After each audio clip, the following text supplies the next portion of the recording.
Venk Varadan, the CEO and co-founder at Nanowear, presenting a very interesting topic, textile and machine learning-based healthcare at home remote diagnostics. So go ahead. My name is Venk Varadan, co-founder and CEO of Nanowear. We're a New York-based healthcare at home remote diagnostics platform.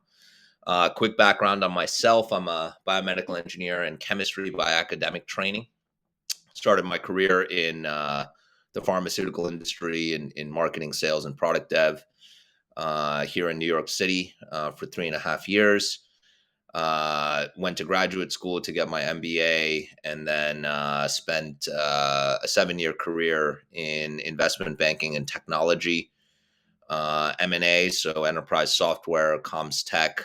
Later left with one of the partners to Citadel to build out their practice there, and then started the company in late 2013, early 2014. Formally founded the company in late 2014 after our co-founder and chief innovation officer, Dr. Vijay Varadan, who is my father, a 40-plus year academic researcher in biomedical engineering, invented our core material of what we call cloth-based nanotechnology. And so if you can see in this small screen, we'll get to the pictures in a second, Nanowear is built on an advanced material that we call cloth nanotechnology. It is the first cloth in the world that has been FDA approved for capture and transmission of essential performance biomarkers off the skin. And because we have billions of touch points, when you touch the cloth, it feels felty or suede-like underneath your fingertips. That's billions of sensors or nanosensors per centimeter of surface area. And so because you have that billions of touch points, you have a really high signal to noise ratio of biomarker signals from basic skin contact that's mitigated from the typical sources of noise that on-body sensors or textile-based sensors typically run into. So chest hair, you typically have to shave or sand down for medical grade quality diagnostics. You don't need to do that with us. Motion artifact is significantly reduced.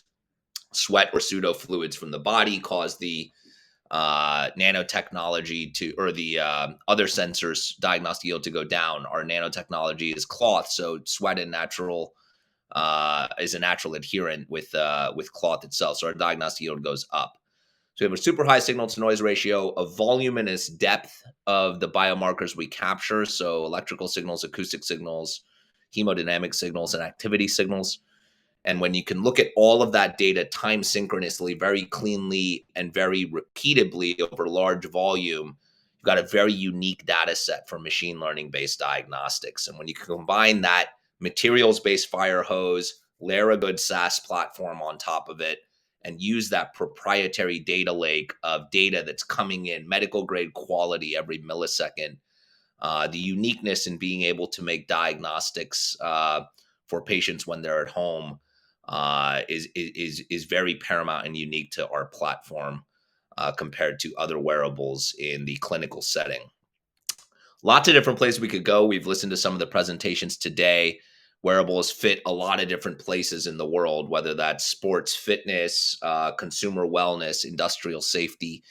And then even within the world of healthcare, there's a very different, many different verticals you can go to within the world of healthcare. The problem we are tackling is structural heart and heart failure. Again, my presentation is more America-based from a market standpoint because that's all we are in right now. But in the United States alone, this is a $100 billion annual problem just on direct and indirect costs.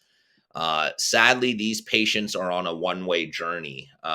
We will never get them back to where they were as young, healthy Americans. They will continue to regress to a point where they will need a life-altering procedure, an implantable device, or in a worst case, a heart transplant.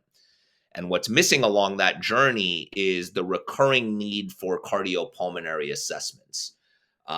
Many of these patients should be getting a cardiopulmonary assessment on a very regular basis, at least once a month, sometimes once a quarter. And what are these cardiopulmonary assessments? It's everything you would understand when you go visit your cardiologist in person.